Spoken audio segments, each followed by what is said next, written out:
एक दिन की बात है, वो जो पुरंजन हो वो आपरी पत्नी ने बिना बताए पंचप्रस्थ नामक एक जंगल में शिकार खेलने चलो जावे।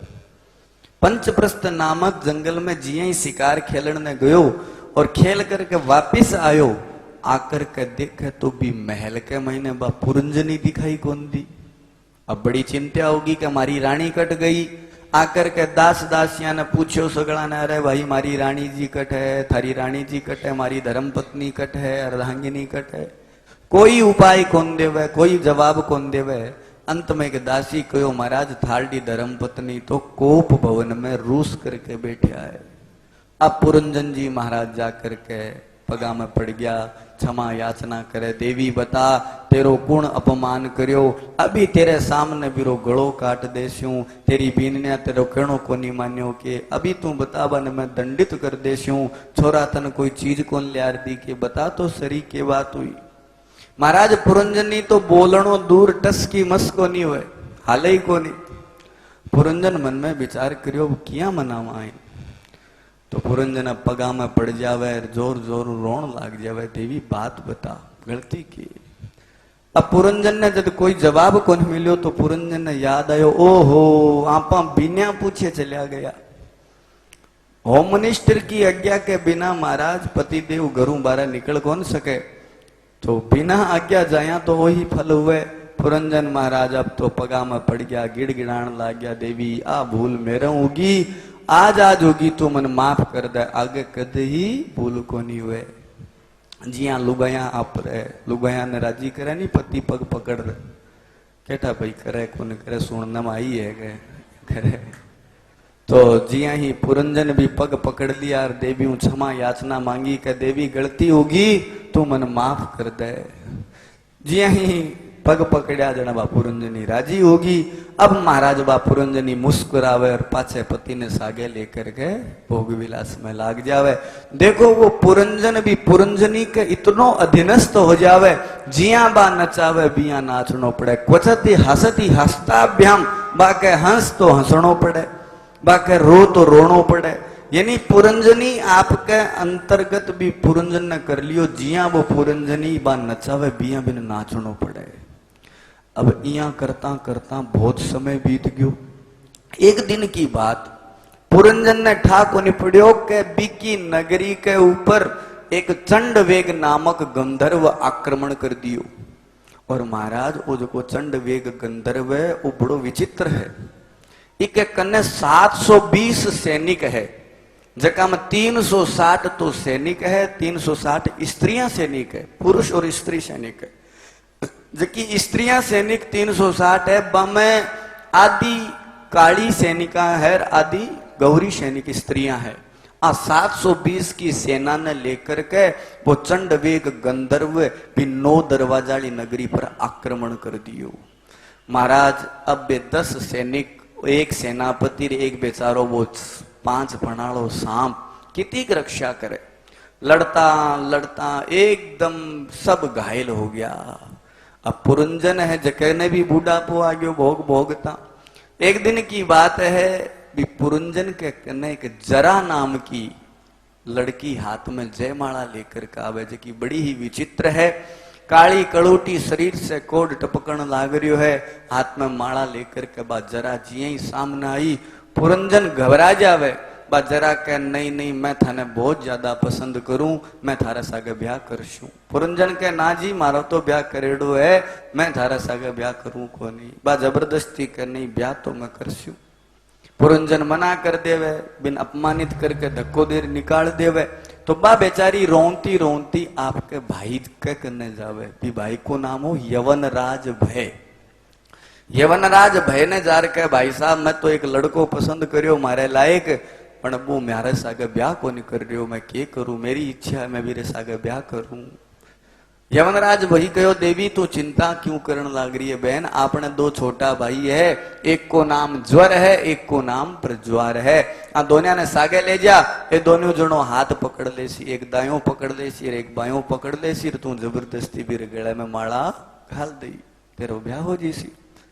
बस यमुनराज भय की अनुमति ली, ज्वर और प्रज्वर ने सागे लिया और बाद जरा बीरे सागे जिया ही ब्याह करे और ब्याह करता ही अब तो महाराज पुरंजन जोर जोर से रोन लाग्यो। अब देखो जरा के पिताजी को नाम है मृत्यु। अब बेटी ने कणाई तो मिलन ने बापूजी आवई घरे तो जी बेटी के सोचो जार संभालिया हूं भाई बेटी ने किया राजी खुशी है कोनी जी सुसरो जी रवाना होया अरे सुसरो जी ने आवता देखता ही पुरंजन जी महाराज तो विचलित हो गया रोन लाग गया जोर जोर हूं अरे पुरंजनी तू कट है अरे पुरंजनी तू कट है ओ मन लेना आ गयो तू मेरी रक्षा कर पुरंजन जोर जोर से विलाप करे लेकिन महाराज जरा और मृत्यु तो सागे लेरी जावे चाहे कुछ भी कर लियो किताई विलाप कर लियो पुरंजन जोर जोरो विलाप करियो परिणाम ओ यो शास्त्र में कवे अंतमति सो गति मरती टाइम जकी चीज को आपा चिंतन करा दूसरे जन्म में वही बनना पड़े अंतमति सो गति तो पुरंजन आज मरती टाइम खाली एक ही चिंतन करे मारी लुगाई मारी पुरंजनी और इया पुरंजनी को चिंतन करतो ही मर जावे। अब दूसरो जन्म हुयो तो लुगाई को चिंतन करियो तो परिणाम ओ यो के छोरी बन करके जन्म ले लियो। दूसरे जन्म में विदर्भ देश की राजकुमारी के रूप में पुरंजन को जन्म हुयो। बट बीबीरो चोखे राजकुमार के सागे ब्याह हो गयो और आनंद के सागे रहन लागरी लेकिन विधि को विधान यहाँ कलोयो दूसरे जन्म में बीबी मेरे पति की मृत्यु हो जावे तो बा पहली भी टाइम सती प्रथा ही तो बा आप पति ने चिता पर ले करके वो पुरंजन आज सतो होने के लिए तैयारी हो गयो। सती तो क्या कहा क्योंकि वो पुरंजन हो तो आकर के जिया ही वो सती होने के लिए तत्पर हुए तो भी समय के महीने आज अविज्ञात नाम को जो को मित्र हो वो हर किया पुरंजन क्या हालचाल है। अब पुरंजन तो भूल गयो पुरंजन कह अरे भाई मैं स्त्री हूं तू पुरुष है मैं तेरो मित्र क्या हो सकूं मैं तेरी मित्र क्या हो सकूं तू मन जबरदस्ती मैं पतिव्रता स्त्री हूं मैं मेरे पति के सागे सती होने के लिए तत्पर हूं। अविज्ञात कह रहे मित्र भूल गयो के याद कर आपा दोनों आपस में मित्र हुआ करता तू कहो खाली आ 9 दरवाजाली नगरी में 2 मिनट देख करके आऊं अरे 2 मिनट नहीं कई बरस बीत गया अब तो तू मेरो मिल ले। पुरंजन कह भाई मैं तो तन जानू कोनी पहचानू कोनी तू मेरो मित्र किया है। पुरंजन ने अविज्ञात बार बार याद करावे अरे याद कर थोड़ो भांडियम चिकनास गाल दिमाग में और याद कर आपा दोनों घनिष्ठ मित्र हुआ करता आपस में अपने मित्रता हुआ करती तू 9 दरवाजाली नगरी देखने के वास्ते आयो जिया ही जोर लगार याद दिरायो पुरंजन ने याद आयो हो हाँ मित्र अब मन याद आ गयो चाल अब तू यहाँ कर मैं आ 9 दरवाजाली नगरी देख ली अब तू मन सागे ले जा। अभिज्ञात को भया अब कोई गेलो को नहीं एक बार जो कोई पच जावे वो बारे निकलनो बहुत दौरो हो जावे पुनरअपि जननम पुनरअपि मरणम अभी मी लागेड़ा रहो। नारद जी महाराज वो दिव्य प्राचीन बरही को उपाख्यान सुनायो कि देख बरही जिया पुरंजन की दुर्गति हुई बिया तेरी दुर्गति हुएली बरी हाथ जोड़ रखो गुरु जी कहानी तो ते जोर की सुनाई बना कहानी समझ में को नहीं आई कुण पुरंजन कुण चंड वेग कुण कुण तो महाराज का तो ही कथा ने ते पूरी खोल र समझाओ यहाँ से थारी वीणा लेर चला जाओ। नारद जी को ठीक है तो मैं अब तन समझाऊंगा पूरी कथा तू ध्यान पूर्वक सुन। अविज्ञात और पुरंजन नामक जगह 2 मित्र एक गुण है। अविज्ञात नाम है परमात्मा को और पुरंजन नाम है जीवात्मा को। जीवात्मा और परमात्मा दोनों आपस के मायने मित्र है। एक दिन की बात है दोनों घूमने आवे हिमालय की तलहटी से जिये नीचे आवे हिमालय की तलहटी से नीचे की वो संसार सागर है और संसार ही हिमालय की तलहटिया से नीचे है। जिये दोनों उतरिया उतरता के देखियो एक 9 दरवाजा की नगरी वो शरीर ही 9 दरवाजा की नगरी है। 5 दरवाजा पूर्व दिशा में खुले 1 2 3 4 और 5 मुख 2 नेत्र गोलक 2 नासिका गोलक एक दरवाजो दक्षिण दिशा की तरफ खुले, एक दरवाजो उत्तर दिशा की तरफ खुले, और 2 दरवाजा पश्चिम दिशा में मलमूत्र त्यागने का। आही 9 दरवाजा की नगरी है। इन 9 दरवाजा की नगरी के मायने जिया ही प्रवेश करे तो 5 सैनिक इन्हें खड़े है, 5 इन्हें खड़े है, 5 ज्ञानेन्द्रिया और 5 कर्मेंद्रिया, यही 10 सैनिक है। आंको सेनापति कौन है? बोले मन। एक सेनापति है, वो मन है। वो मन जिया जिया कहे देख कितने सुंदर नीचे शीरे की सुगंध आने लाग रही है, आज क्या खीर बने, एक शीरो बने, तो तुरंत नाक चलो जावे। ये कान ने कहे देखो कितो सुंदर भजन सुनाने लाग रही, तो कान तुरंत चलो जावे। देख कितनी सुंदर चीज है, वो मन कहे तो सेनापति बितना आंख रवाना हो जावे भी नहीं देखने के वास्ते। तो जिया वो सेनापति कवे बिया बा 10 सैनिक बिया बिया काम करे। अब बी के नगरी के मायने एक बहुत ही सुंदर राजकन्या हाथ में माला लेर खड़ी है। आ कौन है? बुद्धि। और जीव जिया ही ओ पुरंजन जीवात्मा जिया ही भी 9 दरवाजाली नगरी में जावे तो सामने बा बुद्धि रूपी कन्या हाथ में माला लेर खड़ी रवे। 5 फणा को सांप भी लारे खड़ियो है। ओ कौन है? अपने शरीर में 5 प्राण हुए, ये 5 प्राण ही 5 फणा को सांप है। प्राण, अपान, व्यान, समान और उदान, ये 5 प्राण अपने शरीर में अलग अलग जगह रवे। हृदय प्राणो गुदे पान शमानो नाभि मंडल उदान कंठ देशस्थ व्यान सर्व शरीर गह। ये 5 प्राण शरीर के महीने रवे। जितना दिन तई तो इस शरीर में फलाण चंजी, ढिंगम चंजी, पूंछड़ चंजी के नाम हो जाने, और जके दिन एक काम करनो बंद कर दे जना माटी हो जावे। तो 5 फणालो सांप ही 5 प्राण है। बा कन्या कौन है? बुद्धि। वो जीव जब बुद्धि के सागे विवाह कर लेवे तो इरी कामना हो जावे भोग विलास की, और भोग विलास करके 11,000 बेटा उत्पन्न कर दिया, 110 बेटियां उत्पन्न कर दी। 11,000 बेटा के है? काम, क्रोध, मद, लोभ, छल, कपट, ईर्ष्या, द्वेष। व्यक्ति की जिया निरंतर कामना बढ़ती रहे, वो गलत कर्म करतो रहे, बा कामना ने बा इच्छा ने पूर्ण करने के वास्ते निरंतर तत्पर रहे। यही भी की संताना है। बांके भी टाबर हो गया तो अलग अलग प्रकार की कामना हुए। पहली कमा हेली बन जावे, पचके ब्याह हो जावे, पचके पोतो हो जावे, पच पड़पोतो हो जावे। यही सब कामनाओं ने पूर्ति करने का साधन ही लंबो छोड़ो परिवार है। 110 बेटियां, तृष्णा, लालसा, पिपासा, जिज्ञासा, जीवन के मायने जी निरंतर तृष्णा बढ़ती रहे। अब यहाँ हो गया और अब यहाँ हो जावे। पहली बैठने में घर को नहीं हो, एक झूंपड़ो हो जावे तो ठीक हो जावे। झूंपड़ो बन गयो तो एक साल थोड़ी पक्के ईंटा की बन जावे तो और बढ़िया रहे। पचार एक रसोई बन जावे, एक लेट बात बन जावे। निरंतर धीरन बढ़ती रहे जकी तृष्णा। यही भी की बेटियां है।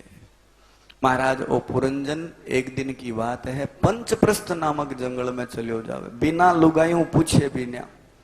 जिया ही पंचप्रस्थ नामक जंगल में आयो और अट आकर के जिया ही बैठो तो बैठता ही नाराज होगी, गराड़ी लुगाई नाराज होगी। वो पंचप्रस्थ जंगल के है जानो?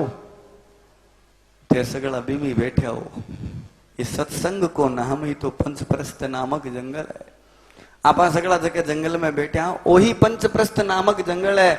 लेकिन इम जिये आदमी आर बैठे जन गराड़ी नाराज हो जावे बा बुद्धि। जीवात्मा जिया ही अटा करके बैठे बाबूजी नाराज हो जावे। अरे गूंगू है कि बाबूजी तो आदत है बकने की 5 घंटा, ये तो आखता है को नहीं, चलो अपने उठर रवाना हो जाओ, ये नहीं नाराज हो जाओ। बैठा बैठा नींद आने लाग जी सी, बैठा बैठा न होर की चेता आने लाग जी सी। घरे बीननी केटा दूध ता तो करियो है कौन करियो, कटी पड़ोसियां बेच तो कौन दियो है, ताड़ो देनो भूल गई घरे अलमारी के की गड़बड़ी नहीं हो जावे। यानी वह बुद्धि आप से नाराज हो जावे और कई प्रकार का क्रियाकलाप अपने मन में चालना शुरू हो जावे। तो पंचप्रस्थ नामक जंगल वो सत्संग है। इस सत्संग में जिया ही वो जीव आवे, जीव आता ही बुद्धि नाराज हो जावे। पाछो राजी करे बुद्धि ने 12 दरवाजा निकल, कोई बात को नहीं। 2 दिन तो बीत गया, 5 दिन की बात और है, देखी जासी। जिया निभे बिया निभाओ। तो पग पकड़े, राजी करे, फोन करे और करे।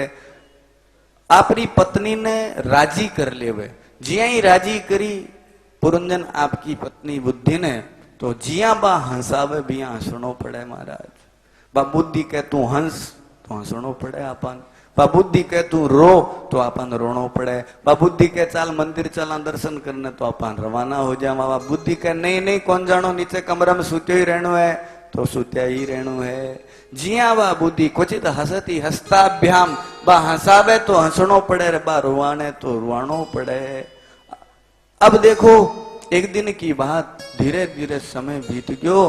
पुरंजन ने ये बात को उठा कोनी कि मेरी नगरी पर एक चंडवेग नामक गंधर्व आक्रमण कर दियो।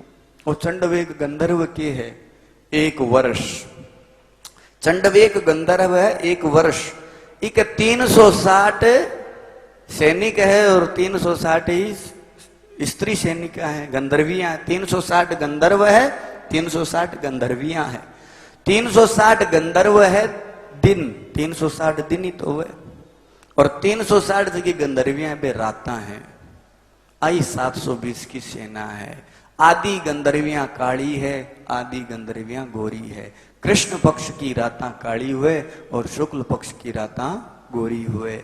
आई 720 की सेना है। आ धीरे धीरे भी नगरी ने खावता रवे, और आपा मुछिया पर हाथ फेर काम, मैं 80 को उग्यो, अरे 80 को के सिर उग्यो तो गया, लारे बचे जका थारा है। आपा वो कहता रमा मैं आज 80 बरस को केक काट लियो, और आज 95 मालो काट लियो, और आज 97 मालो काट लियो।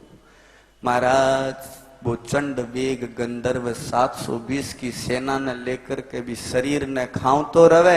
एक दिन बा जरा नाम की कन्या हाथ में माला ले राजावे। आ जरा कोने जानो थे बुढ़ापो, हर जिये ही बुढ़ापो आवे जना आपा सगला डर भाग जावा, आपा मेरे सागे ब्याह करने के वास्ते हाँ भरा कोनी। बुढ़ापो आज इस संसार के मायने वो जीव जल्दी सी बुढ़ापे ने स्वीकार को नहीं करे। बाल धोला हुए तो बने काला करसी। हाँ बुढ़ापो स्वीकार को नहीं करे, चाहे कुछ भी कह दो, कोई कह दे थे बूढ़ा हो गया, कल क्यों हो गया तेरा बापू जी उला बूढ़ा, मैं बूढ़ा क्यों आ। बुढ़ापे ने जल्दी सी स्वीकार कोई करे को नहीं। जना आज जरा दुखी होकर के आपके भाई के करने जावे। भाई कौन है? यवनराज भय। यवनराज भय के करने जा रहा। ओ भाई भय मतलब डर। डर जब व्यक्ति ने लागे जना तो स्वीकार करना ही पड़े। इका 2 भाई, एक ज्वर और प्रज्वार। ज्वर नाम है बुखार को, हारी बीमारी। ज्वर और प्रज्वार अर्थात बीमारी। बीमारी और बे क्लेश आकर के जिये ही हाथ पकड़े बा जरा गले के मैंने माला डाल देवे। बुढ़ापो आ गयो तो बुढ़ापे का पिताजी मृत्यु देव तो मिलन ने आए सी। जिया ही मिलन ने आवे जना बुढ़ापे में ओ जीव अल्डाणो शुरू करे, अरे मैं मरूं, अरे मैं मरूं, वो कट है, वो कट है, मालडी घराली कट है, फुडियाली माँ कट है, बिन बुलाओ विलाप करनो शुरू करतो करतो। और देखो नारद जी कह रहे हैं कि हे प्राचीन बरही देख कितनी बड़ी विचित्र विडंबना है। जीव के जीवन में इतना कुछ संकट होने के बाद, इतो उतार चढ़ाव आने के बाद भी बिका परिवार वाला भी बिन अपमानित करे है, फिर भी वो जीव मरती टाइम भी की वासना संसारिक प्रपंचा में रहे। मरती टाइम वो भगवान को नाम कौन लेवे। यदि भगवान को नाम लेवे तो फिर भी कल्याण हो जावे, लेकिन मरती टाइम भी की वासना विषया के मायने ही लागेड़ी रवे। बिकी इच्छा कामना तृष्णा विषया में टिकेड़ी रवे। और वह विषया को चिंतन करतो करतो जब वो शरीर ने त्याग करे तो दूसरे जन्म में पाछो वह विषया में ही चलो जावे। पुनरपि जननम पुनरपि मरणम, वो संसार को चक्कर है 84 के चक्कर में वो उलझड़ो रवे। देखो कितनी विलक्षण बात है, विचार करने की बात है। लोग कहे कि महाराज बुढ़ापे में मैं भजन कर लिया, और शास्त्र तो कहे कि मरती टाइम राम को नाम ले ले जना कल्याण हो जावे। तो महाराज पूरे जीवन में राम राम क्यों करा, मरती टाइम ही राम को नाम ले लिया। पर माता बहनों भाइयों, आ एकदम शाश्वत सत्य बात है कि मरती टाइम राम को नाम बेगोसो आवे को नहीं कि तो ही जतन कर लिया। मरती टाइम तो दूसरो ही चिंतन आसी, वो कठहर वो कठहर, न्यारी प्रकार की रील चालनी हो जैसी। हाँ कोई भगवत भक्त हुए, भगवत कृपा हुए, बिन नाम आ जावे बात अलग है। बाकी मरती टाइम तो चिंतन दूसरो ही हुए। वो जीव को दुर्भाग्य है। एक छोटो सो दृष्टांत याद आ गयो, सुनाऊं। एक गांव के मायने एक सेठ जी रहा करता, और सेठ जी के 4 बेटा। सेठ जी बड़ा धर्मात्मा सेठ जी कह दो या कंजूस सेठ जी कह दो। सेठ जी कंजूस धर्मात्मा हा, यहाँ मान लो। तो सेठ जी आपरे एडी चोटी को पसीनो एक करके टाबरा ने पाल दिया, बड़ा कर दिया। 3 बेटा ने विदेश भेज दिया, पढ़ा लिखा, अमेरिका, थाईलैंड, अलग अलग स्विट्जरलैंड, अलग अलग जगह भेज दिया। चौका बटा अपनी कमाई करे। एक छोटियो बेटो हो जगन हैदराबाद भेज दियो। अब सेठ सेठानी जी घरा, सेठानी जी सेठ घरे रहा करता। समय है जो को बड़ो प्रबल है, धीरे धीरे बूढ़ापो तो आनो शाश्वत है। सेठ जी ने बूढ़ापो आ गयो, और जिया ही मृत्यु को समय निकट आयो जना सेठ जी माचे में आ गया। आ तो निश्चित बात है भाई, लगभग वृद्धावस्था आवे जना लोग खटिया के महीने आई जावे। तो सेठ जी जिया ही खटिया के महीने आया जना, अब थाने ठे गांव में आ रीति है, जिया ही माइत खटिया में आ जावे जना आस पास पड़ोस का लोग भेड़ा होना शुरू हो जावे। की बात है, बीमार है, कितना दिन खींची, आपस में परिचर्चा होनी तो शुरू हुई जावे। तो लोग भेड़ा हो गया। तो सेठ जी के सागे घटना की हुई, सेठ जी और तो फिर भी ठीक है, कोई दिक्कत को नहीं, लेकिन सेठ जी की वाणी बा अवरुद्ध होगी। सेठ जी बोली जाए को नहीं, हाथा का खाली फटका मारे। कोई चीज की जरूरत हुए, कोई चीज कहनी चाहे तो खाली हाथा का फटका मारे। अब हाथा का फटका ने समझे कौन? तो अब कई लोग जब मिलन ना आवे आसपास पड़ोस की लुगाया जा, कोई कह हो सके सेठ जी 11 को कहता बोला भाई कोई 11 बोल दो, कोई कह भाई बेतरनी तिराण वास्ते कोई गा की पूछ लियो भाई, बेतरनी वास्ते गोदान कर दो। सेठ जी के कने सब चीजा है जकी करवानी शुरू कर दी। बाद में कहो अरे वा कलकत्ता टम्मू बुआ रवे केठा बिन देखण वास्ते जी करतो लो भी बुआ ने बुला लियो, बिने भी बुला ली। अब जी आई अंतिम समय निकट आयो जहां बोले अब टाबरा ने फोन कर दियो, जो टाबर भी बारे रवे वे आजी सी बारो मुंडो देख ले सी, ए बारो देख ले सी, वे बारो देख ले सी। अब चारू टाबरा ने फोन कर दियो, टाबर आ गया। टाबर आ गया, टाबरा ने देख लिया, बन बे सेठ जी का हाथा का फटका को नहीं रुके, वे फटका भी यही चल रहे है। 2 दिन हो गया, 3 दिन हो गया, जक्का इलाज उपाय करना, कोई कह पानी रो जग लिया दो, और कोई कह की कर दो, कोई कन्ने पड़ोसी कोई जीमण वालो वो कह रहे कतलिया को कवे ओसर में कतलिया कर दिया। अलग अलग प्रकार की बातें तो देखो आपस के मायने हुई सी। लोग बातें बदलान लग गया, कब नाक टेढ़ो हो गयो है, सामने शनि मौसा आन लग रही है, रात काटे तो काटे, दिन काल केठा हो जावे, पूरा शरीर हो जावे, कलडो बाहर है कलडो दिन है, केटा शरीर हो जी पूरो आपस में पूरो वातावरण बन लाग रही है। बन सेठ जी मुंडो बोली जाए को नहीं, बे हाथा का लटका रुके को नहीं। जो को हैदराबाद छोरो रहे तो वो थोड़ो सो ज्यादा होशियार हो, वो मन में विचार करियो बापूजी जीवन भर कमायो ही कमायो, अरे इतो धन कमायोड़ो मन यहाँ लागे कठी बूर राख्यो है। अरे मरती टाइम अपन बतानो चाहे कि फलानी जगह वो धन है ते काढ़ लिया। अब बापू जी बोली जाए हाथ को नीर करा कि वो धन ये बर्बाद हो जिसी।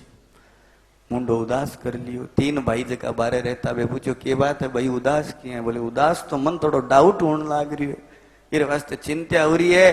कटी बापूजी का कोई 20-50 लाख रुपया कटी जमीन में गाडेड़ा है, कटी अलमारी में मेलेड़ा है, और ए अपन बतानो चावे बनान बुढ़ा। अब अंतिम समय में आवाज आ रही कोनी करा तो के करा। चारो भाई कोई बात तो साची है। वो हैदराबाद वालों को अरे थे विदेश में रो, कोई यहाँ के लिए कोई दवाई है कि कोई इंजेक्शन सुई है कि बापूजी 5 मिनट बोल जावे, खाली 5 मिनट पे बोल जावे, अपन थोड़ो सो इशारो कर दे कि फलानी जगह पड़े, आप बाद में काम कर दे। वो बाहर रहे तो जो को के व्यवस्था तो है पण पीसा बोला लाग सी, डॉक्टर ने बुलानो पड़े सी, कम 5 लाख रुपया लागी जना अपना बापूजी ठीक हो सी। 5 मिनट बोल जी सी आ गारंटी मारी है। वो हैदराबाद वालों छोरो के तो के फर्क पड़े, केटा 20 लाख हुए मेलेड़ा, 5 लाख ही तो गया, 15 लाख तो अपने हाथ आवे आपस में बांट ले, क्या फर्क पड़े। बुला लियो भी डॉक्टर ने। महाराज डॉक्टर साहब ने फोन कर दियो गयो। डॉक्टर साहब भी देशों फ्लाइट नीचे उतरिया, आपरी सुई इंजेक्शन जो भी ले आया हा ला करके शेठ जी के कने खड़े हो गया। बोले ले पहले पीसा दो, बिना पीसा काम को नहीं, वे पहले पीसा दो। 5 लाख रुपया बापू जी के सामने छोरा निकाल कर दे दिया और डॉक्टर साहब सुई इंजेक्शन दवाई जकी देनी बे देर रवाना हो गया। अब दवाई तो असर करनी ही, जी ही बात शरीर में पूगी पूगता ही सेठ जी ने आवाज आई। अब आवाज आई तो सेठ जी बोलिया को नहीं, छोरा दूर खड़िया, मन दूर बुलाया, बोले नेड़ा होते। अब वो बीहू आ गए, वो सोचो मन बतासी, वो सोचो मन बतासी। जी ही चारों भाई दौड़ करके आया, सेठ जी को बैठ जाओ नीचे, चारा ने बिठा, चारा के काना के नीचे थाप की मारी।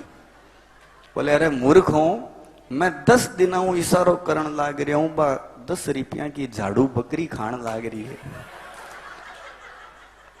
10 रुपया की झाड़ू ने बचाने के बारे बार में मैं इशारो करण लाग रहा हूं। अरे बा झाड़ू संभाल लो, उठा दो, बा बकरडी झाड़ू खाजी सी, और थे जगह मन बुलाने के वास्ते 5 लाख रुपया बर्बाद कर दिया। अमेरिकन टक कोई को नहीं, बैठा रहो ये। तो माता बहनों भाइयों, हंसने की बात को नहीं है, विचार करने की बात है। अपन लोग विचार को नहीं करा, वो विचार को विषय है।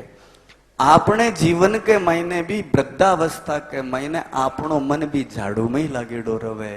झाड़ू को मतलब संसार के प्रपंचा में वो छोरो दूध डल दियो और वो दही डल दियो, आंखें दिखे कोनी, खड़को हुए तो ही कह बीननी के कर दियो। यानी मृत्यु टाइम अंतिम समय में भी आपा भगवान को नाम को लेवा, भगवान को भजन को नहीं करा। तो महाराज यदि यहाँ को चिंतन कर संसारिक प्रपंचा को, तो आपने पुनर्जन्म के मैंने कल्याण किया होसी। प्राचीन बरही ने नारद जी महाराज कहे कि हे बरही, तू सकाम भाव से कर्म कांड में आसक्त होकर के यदि इस प्रकार से कार्य न लाग रही है तो तेरो कल्याण थोड़ी होसी। तो विषय भोगा ने प्राप्त करना के वास्ते जो पाप कर्म करसी भी को दंड तन भोगनो पड़सी और ये संसार प्रपंच बतन उलझनो पड़सी। इस वास्ते तू कर्म कांड को त्याग कर दे और भगवान को स्मरण कर। नारद जी महाराज को उपदेश सुन करके प्राचीन बरी भी समय में ही कर्म कांड को त्याग कर देवे और भगवान को भजन करनो प्रारंभ कर देवे। प्राचीन बरी भगवत भजन करतो करतो आपको कल्याण करे। सुखदेव जी महाराज राजा परीक्षित ने वर्णन करे, कही राजन ओ श्रीमद् भागवत महापुराण को दिव्य पुरंजनोपाख्यान जको जीव श्रद्धा भक्ति से सुने सुनावे, वो जीव कर्म बंधन से मुक्त होकर के भगवत सत्ता ने प्राप्त करे। बोलिए भक्त वत्सल भगवान की। माया में तू उलझा उलझा दर दर धूल उड़ाए, माया में तू उलझा उलझा दर दर धूल उड़ाए। अब करता क्यों मन भारी जब माया साथ छुड़ाए, अब करता क्यों मन भारी जब माया साथ छुड़ाए। दिन को बीता दौड़ धूप में, दिन को बीता,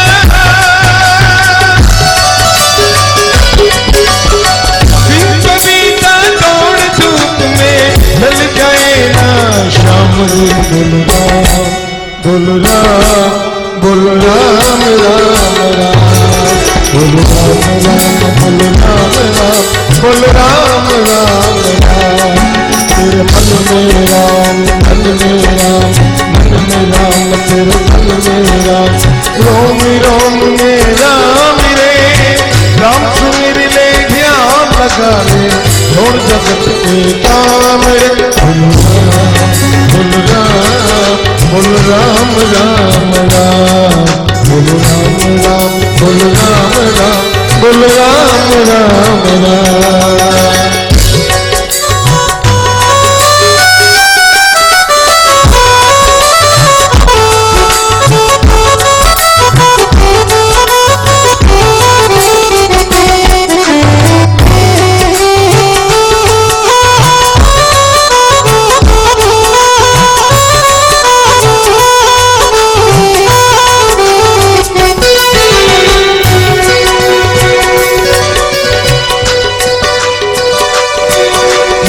तन के भीतर 5 लुटेरे, डाल रहे के डेरा, डाल रहे के डेरा।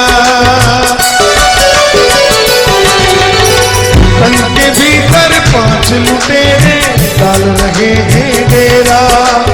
काम क्रोध मद मोह लोभ ने तुझको ऐसा घेरा, तुझको ऐसा घेरा। भूल गया तू राम रतन, भूल गया तू राम रतन, भूला पूजा का काम रे। बोलो राम, बोलो राम, बोलो राम राम राम, बोलो राम राम, बोलो राम राम राम। मेरे मन में राम, तेरे तन में राम, मेरे मन में राम, तेरे मन में राम। रोम रोम में राम रे, राम सुमिर ले ध्यान लगा ले, छोड़ जगत के काम रे। बोलो राम, बोलो राम राम राम, बोलो राम राम, बोलो राम राम, बोलो राम राम राम।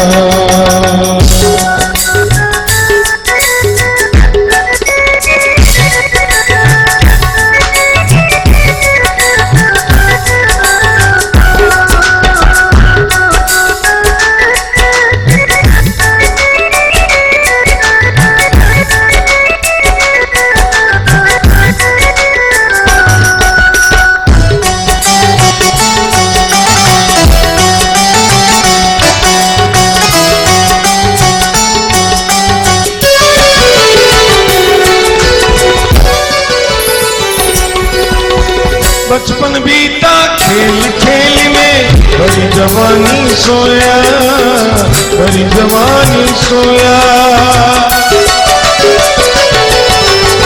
बचपन बीता खेल खेल में, बड़ी जवानी सोया, बड़ी जवानी सोया।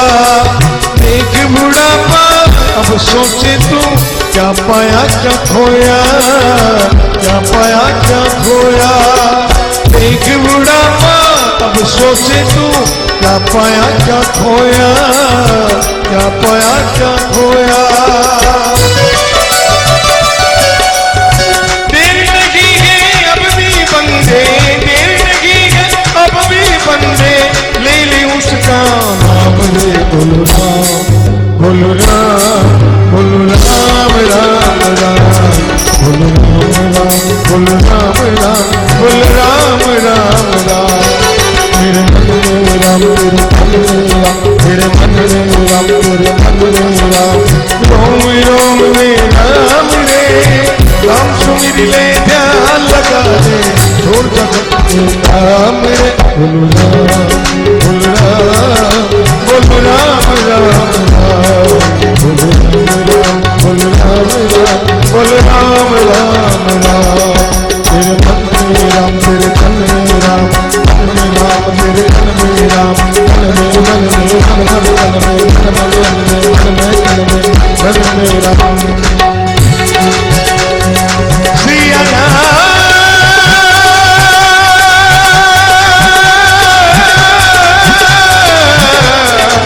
सिया राम,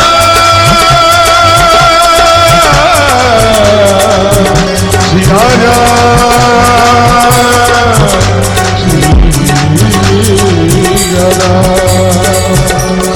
सिया राम, भजले राम, रटले राम। सिया सिया राम।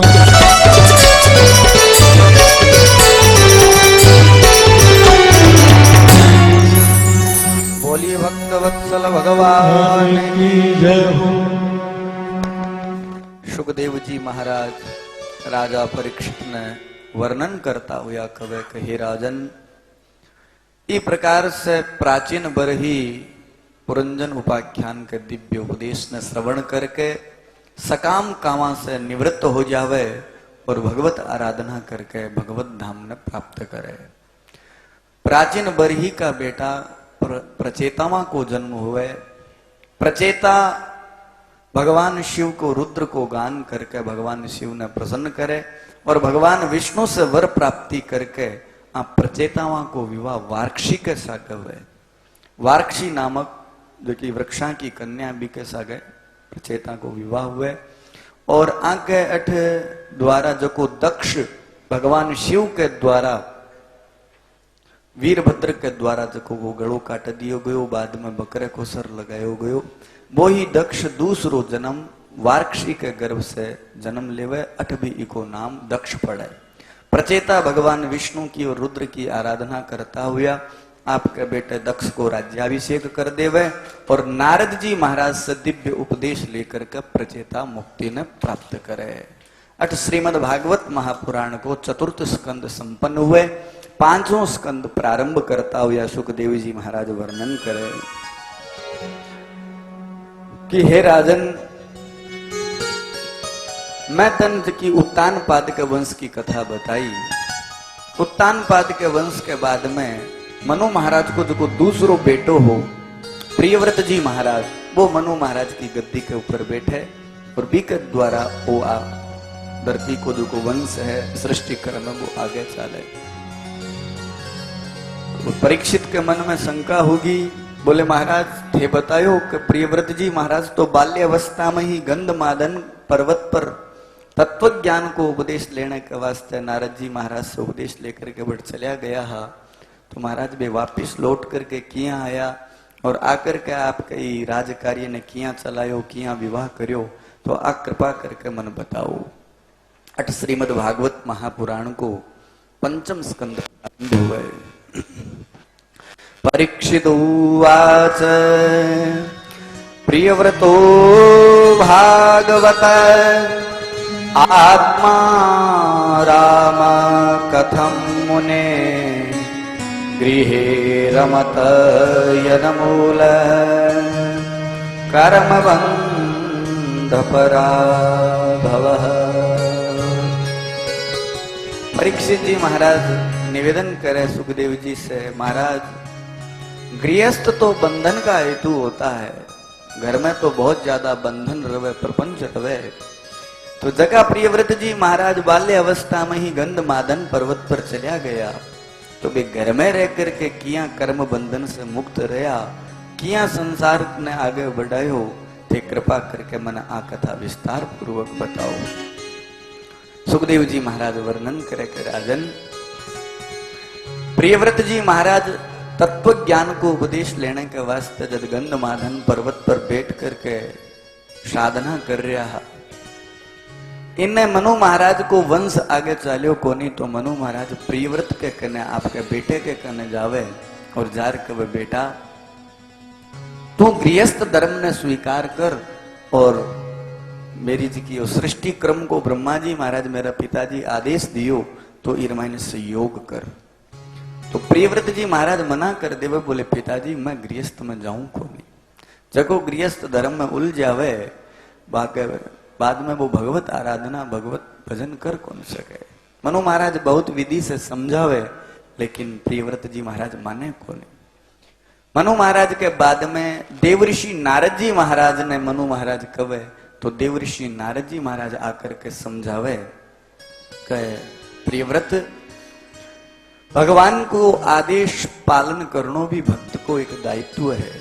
बेटा मैं तना आदेश देऊं कि तू गृहस्थ में रह करके भगवान को भजन कर। प्रियव्रत क्यों महाराज घर में रह करके भगवान को भजन किया, उसी घर में तो और गणा ही प्रपंच है, बट मेरो कल्याण में क्या कर सकूं, मैं जो भी हूं जट हूं ठीक हूं, मैं मेरो भजन करने लग रहा हूं। और गुरुदेव आप ही तो मन तत्व ज्ञान को उपदेश दियो और आप ही मन जबरदस्ती अब घर में जाने के वास्ते कह रहे हो, आ बात उचित कौन। अट नारद जी महाराज बहुत ही सुंदर उपदेश देवे। वने दोषा प्रभवन्ति रागिणा गृहे पंचेन्द्रिय निग्रहस्तपः अकुत्सिते कर्मणि ये प्रवर्तते निवृत्तरागस्य गृहं तपोवनम्। महाराज जिसने राग से जो निवृत्त हो गया है, मेरे लिए तो गृहस्थ ही तपस्थल बन जावे। वने पी दोषा, महाराज दोष तो वन में भी आ सके। राजन आ कोई जरूरी को नहीं कि जंगल में बैठ करके घर गृहस्थी ने त्याग करके ही कल्याण हुए, कोई आवश्यकता को नहीं। जंगल में बैठ करके जब तक अंतःकरण ने पवित्र इंद्रियां को दमन नहीं करे, चित्त की वृत्तियां ने सहमित नहीं करे, तो वन में भी दोष आ सके। घर गृहस्थी छोड़ करके चला जावे और बट पहाड़ पर बैठे भजन करने के लिए बैठे, बट याद आ जावे कि माता जी बीमार हो गया, बापू जी बीमार हो गया, घर के महीने छोटे भाई रे तकलीफ होगी, यदि यहाँ कला विचार आ गया तो वने भी दोष। रागी लोग के लिए तो महाराज वन में भी दोष आ सके। और निवृत्त जो को निरागी है, जखन राग से कोई किसी से राग को नहीं, वो तो घर में बैठ करके भी निवृत्ति स्थिति ने प्राप्त कर सके। इस वास्ते हे बेटा, तू गृहस्थ धर्म ने स्वीकार कर और गृहस्थ धर्म में रह करके देहाभिमान से मुक्त रह करके भगवत आराधना कर। नारद जी महाराज के उपदेश देने पर प्रियव्रत जी महाराज हाँ मान लेवे और आपकी नगरी में आ जावे। सुखदेव जी महाराज वर्णन करे कि हे राजन, प्रियव्रत जी महाराज को विवाह विश्वकर्मा प्रजापति की बेटी बरिहिष्मती के सागे हुए, और बरिहिष्मती के गर्भ से प्रियव्रत जी महाराज 10 बेटा उत्पन्न करे।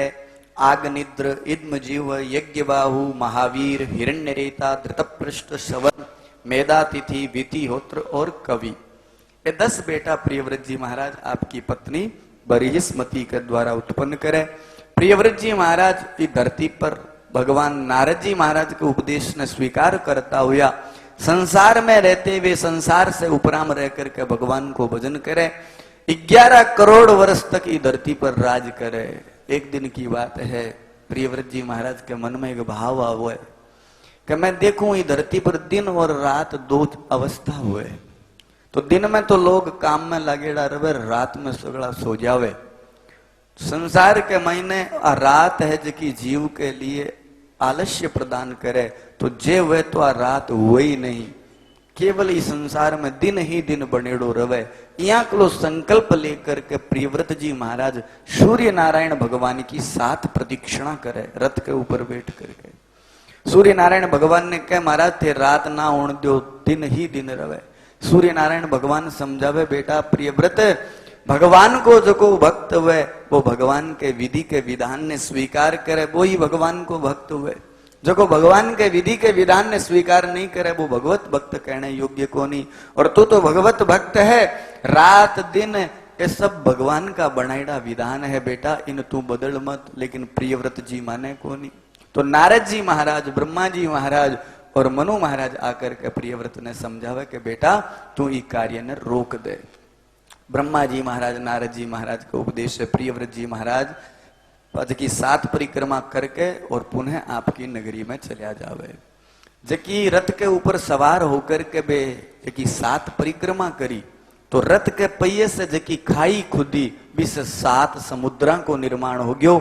और रथ के बगल में जबकि पाड़ बने, मिट्टी की जबकि लाइन बने, भी से 7 द्वीपा को निर्माण हो गयो। जका 7 द्वीप और 7 सागर है। अपने सनातन धर्म के शास्त्र में बाका नाम दूसरा है। आजकल विज्ञान वाला अलग, हिंद महासागर, प्रशांत महासागर, लेकिन भागवत महापुराण में बाका नाम बता रहा क्या क्षारोद, इक्षुरोद, दधिरोद, मंडोद, घृतोद, क्षारोद, इक्षुरोद, सुरोद, घृतोद, दुग्धोद, दधि मंडोद और शुद्धोद। खाई के द्वारा 7 सागरा को निर्माण हुयो। जबकि पाड़ बनी बस 7 द्वीपा को निर्माण हुयो। जम्बू, पलक्ष, शालमली, कुश, क्रौंच, शाक तथा पुष्कर, आ 7 द्वीपा को निर्माण हुयो। मनो प्रियव्रत जी महाराज का जगह 10 बेटा हा, बम 3 जगह बेटा हा, कवि, सवन और महावीर। ये तीनों बेटा परम योगेश्वर बन जावे, सिद्धेश्वर बन जावे। लारे जगह 7 बेटा हा, 7 बेटा ने 7 खंडा का अधिपति बना करके प्रियव्रत जी महाराज आपकी पत्नी बरिहिष्मती ने सागर लेकर के पुनः गंधमादन पर्वत पर चला जावे और बट भगवान को भजन करता करता भगवत धाम ने प्राप्त करे।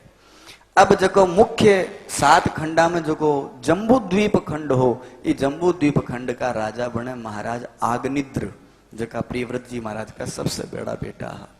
आग्निद्र जी महाराज है जका जम्बू द्वीप का राजा बने। आग्निद्र जी महाराज है जका ये धरती के ऊपर आपके पिता की भांति धर्म पूर्वक प्रजा का पालन करे है। और प्रियव्रत जी महाराज को है बेटा जका आग्निद्र जी महाराज है, आंको विवाह ब्रह्मा की सभा में गान करने वाली पूर्वाचित्री नामक अप्सरा के सागे विवाह हुए। और आग्निद्र जी महाराज के 9 बेटा उत्पन्न हुए। नाभि, किम पुरुष, हरिवर्ष, इलाव्रत, रम्यक, हिरण्यमय, कुरु, भद्रास्व और केतुमाल, 9 बेटा उत्पन्न हुआ।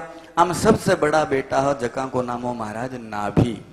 महाराज नाभि अब आर्यव्रत खंड का राजा बने। महाराज नाभि भी आपके दादा पिताजी की भांति धर्म पूर्वक प्रजा का पालन करके और समुचित रूप से आपकी राजकार्य है जगह ने संपादित करे। महाराज नाभि को विवाह मेरु प्रजापति की बेटी मेरु देवी के सागे हुए, लेकिन महाराज नाभि के कोई संतान को नहीं हुए। तो महाराज नाभि और बाकी पत्नी मेरु देवी पर्वत के ऊपर जाकर के भगवान नारायण की साधना करे, भगवान नारायण प्रसन्न हो जावे और बान कहे मैं थारे से प्रसन्न हूं, थाने के वरदान चाहिए। तो महाराज नाभि और मेरु देवी हाथ जोड़ करके कहे महाराज माने थारे जिया को पुत्र की कामना है, थारे जिया के लिए संतान मारे हुए। भगवान के मारे जिया को तो मैं ही हूं, दूसरो कौन हो सके। महाराज नाभि और बाकी पत्नी मेरु देवी के महाराज माने ई बात से कोई मतलब को नहीं, मारी तो कामना एक ही है कि थारे जिया के लिए संतान मारे हुए। भगवान के चिंता मत करो, मैं धरती पर योग शास्त्र की स्थापना करने के वास्ते ऋषभ देव के रूप में अवतार लेस्यूं और थारे बेटे के रूप में जन्म लेकर के धरती पर मैं योग शास्त्र भी को विस्तार करस्यूं। मेरु देवी भगवत कृपा के आशीर्वाद से महाराज नाभि की पत्नी मेरु देवी समयांतर के बाद में गर्भवती हुए और भगवत कृपा भगवत लीला के द्वारा मेरु देवी के गर्भ से सर्वांग सुंदर एक बालक को जन्म हुए, जेके को नाम पड़े ऋषभ। ऋषभ देव जी महाराज कोई साधारण को नहीं, साक्षात भगवत नारायण का ही अवतार है। बोलिए ऋषभ देव जी महाराज की।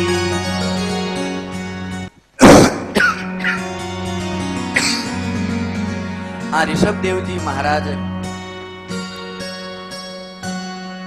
जी महाराज को विवाह इंद्र की बेटी जयंती के सागे हुए और ऋषभ देव जी महाराज जयंती के गर्भ से 100 बेटा उत्पन्न करे। हम सबसे बड़े बेटे को नाम हो भरत जी महाराज, राज ऋषि भरत। 81 बेटा आंगीरस गोत्रीय ब्राह्मण बन जावे, 9 बेटा परम सिद्धेश्वर बन जावे और 10 बेटा जका बे अभी राजकार्य जगह ने संभाले। हम सबसे बड़ा बेटा हा जका को नाम हो भरत जी महाराज। पहली जम्बू द्वीप की खंड को नाम आर्याव्रत खंड हो। भरत जी महाराज ई खंड का अधिपति राजा बने, भी के बाद में इको नाम भरत खंड और भारत वर्ष पड़ जावे। भरत जी महाराज अब जम्बू द्वीप का राजा बन्या। भरत जी महाराज को विवाह पंचजनी नामक कन्या के सागे विवाह हुयो। राष्ट्र सुमित विश्वव्रत इत्यादि 5 संतान हुई। भरत जी महाराज भी धर्म पूर्वक प्रजा को पालन करियो, अनंत वर्षों तक राज करके अंत में भरत जी महाराज आपके बेटा ने राज कार्य दे करके गंडकी नदी के किनारे पुलह आश्रम में जाकर के भगवत आराधना करनी प्रारंभ कर देवे। देखो भरत जी महाराज का जगह पिताजी या ऋषभ देव जी महाराज वे साक्षात भगवता अवतार रहा। इस धरती पर योग शास्त्र की स्थापना करने के वास्ते आया। ऋषभ देव जी महाराज आपके बेटा ने राज कार्य ने देख करके ऋषभ देव जी महाराज इस धरती के ऊपर एक योगी ने किया जीणो चाहिए बिया विचरण करे। स्वयं परमात्मा आपने क्रिया करके दिखावे कि एक योगी को जीवन किया होना चाहिए।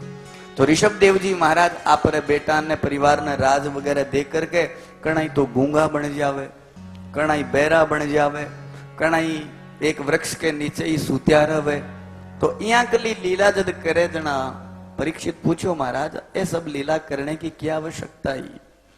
तो सुखदेव जी कहे कि राजन ऋषभ देव जी महाराज बतानो चाहे कि एक योगी ने संसार में किया रहना चाहिए। गूंगो बनने को तात्पर्य है कि संसार का जका लोग है वे भांति भांति का लोग है। मुंडे मुंडे मतिर भिन्ना, जितनी खोपड़ी है बित्ती ही बात उसी। तो हर सब की बुद्धि एक जैसी को नहीं हुए। तो योगी संसार के मायने रहसी तो भांति भांति की बातें मैंने सुननी पड़सी, कोई कुछ कैसी कोई कुछ कैसी, और सुन सी ज्यादा बिन बोलनो पड़सी। इस वास्ते योगी ने ज्यादा बोलनो नहीं चाहिए। गूंगे को आचरण करके ऋषभ देव जी महाराज शिक्षा ली दी कि एक योगी ने मौन रहना चाहिए। दूसरा, ऋषभ देव जी महाराज बैरा बन जावे, बैरा बन करके आ शिक्षा दी कि एक योगी ने ज्यादा सांसारिक प्रपंच की बातें नहीं सुननी चाहिए। यदि वो सुने तो कोई रू मान अपमान, कोई की बड़ाई प्रशंसा सुन सी, बड़ाई सुन सी बीरे प्रति बीरो निष्ठा हो जीसी, जकेरी निंदा सुन सी बीरे प्रति घृणा हो जीसी, और बा योग मार्ग में बीरे बाधक बन जीसी। इस वास्ते एक योगी ने सांसारिक प्रपंचा की हतायां ज्यादा नहीं सुननी चाहिए। ऋषभ देव जी महाराज एक स्थान के ऊपर बैठ करके बटी मलमूत्र त्याग देवे, बटी बैठा रहे, न कटी भिक्षा मांगने जावे, कोई ला करके दे देवे तो खा लेवे, नहीं तो चुपचाप आप भगवान को भजन करे। आ लीला करके ऋषभ देव जी महाराज शिक्षा प्रदान करी कि एक योगी ने ज्यादा भटकनो नहीं चाहिए, एक स्थान पर बैठ करके भगवान को भजन करना चाहिए। अजगर करे न चाकरी, पंछी करे न काम, दास मलूका कह गए सबके दाता राम। एक योगी ने एक स्थान पर बैठ करके भगवत भजन करना चाहिए। रुको सुको जिया को मिल जावे बिने पा करके आपके आनंद में रहना चाहिए। आ योगी लोगों के लिए है, थारे वास्ते को नहीं है। थे कह दो बाबू जी को माने भी कमरे में बैठे रहना आपी आज सी, थारे को नहीं आवेली, थाने तो करम दुकान खोलनी पड़ी, शटर खोले ही आसी, कोई भी काम धंधो वो करया ही आसी। योगी के लिए शिक्षा है, योगी योग मार्ग में जावे तो भी कोई जीवन इस प्रकार से होना चाहिए। तो ऋषभ देव जी महाराज एक दिन भ्रमण करता करता एक यज्ञशाला में चलिया जावे। भी यज्ञशाला के महीने 12 जगह 81 बेटा आंगिरस गोत्री ब्राह्मण बन गया है। बन देख करके, बन निमित्त बना करके आज ऋषभ देव जी महाराज एक बहुत बड़ी शिक्षा प्रदान करे। ऋषभ देव जी महाराज आप रे बेटा ने कहे, पुत्रों इस संसार के मायने थारो वास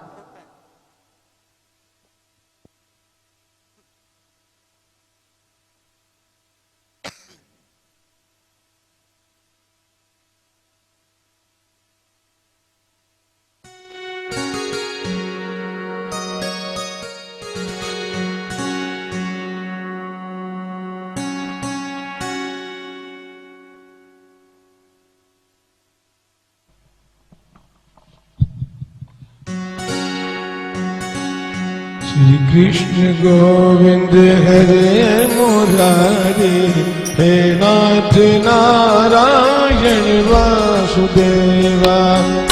श्री कृष्ण गोविंद हरे मुरारी, हे नाथ नारायण वासुदेवा। कृष्ण गोविंद हरे मुरारी, हे नाथ नारायण वासुदेवा। नाथ नारायण वासुदेवा, हे नाथ नारायण वासुदेवा, हे नाथ नारायण वासुदेवा, हे नाथ नारायण वासुदेवा। कृष्ण गोविंद हरे मुरारी, हे नाथ नारायण वासुदेवा। नंद भगवान की जय। एक बार की बात है, ऋषभ देव जी महाराज एक यज्ञशाला के महीने प्रविष्ट हुए। आज आपके 81 पुत्रा ने निमित्त बना करके ऋषभ देव जी महाराज आपने एक बहुत बड़ी शिक्षा देवे। इस संसार में जितना भी रिश्तेदार नाते संबंधी अपना जितना भी है, वे सच्चा रिश्तेदार कौन है बांको परिचय देवे। गुरुर्न सस्यात् स्वजनो न सस्यात्, पिता न सस्यात् जननी न सास्यात्, दैवं न तस्यान्न पतिश्च सस्यान्, मोचयेद्यः समुपेत मृत्युम्। महाराज वो गुरु गुरु नहीं है जो अपने शिष्य को भगवत भक्ति के लिए तत्पर नहीं करता। वो गुरु गुरु कहना ने लायक कोनी जो गुरु आपरे चेले ने भगवान के भजन में नहीं लगावे। बा माता माता कोनी, वो पिता पिता कोनी, वो भाई भाई कोनी, बा बहन कोनी, वे रिश्तेदार कोनी, जगह आपके संबंधी न भगवत आराधना के लिए तत्पर कोनी करे, भगवत प्रेरणा नहीं देवे, वे सबका सबसे बड़ा भी जीव का दुश्मन है, जगह भी की भगवत भक्ति से हटावे। बेटा इस संसार में भगवत शरणागति ही सर्वोपरि है। जीव को जीवन की सार्थकता परमात्मा के चरणा में बैठ करके निरंतर को ध्यान करता हुआ भगवत आराधना करने से ही जीवन की सार्थकता है। ऋषभ देव जी महाराज यहाँ का उपदेश दे करके बट से रवाना हो जावे। ऋषभ देव जी महाराज जब यहाँ के लिए यौगिक लीला करण लाग रहा तो एक वृक्ष के नीचे बैठ करके बट ही मलमूत्र को त्याग करे। मलमूत्र को त्याग करके आ स्थिति उत्पन्न करके के शिक्षा देनी चाहे।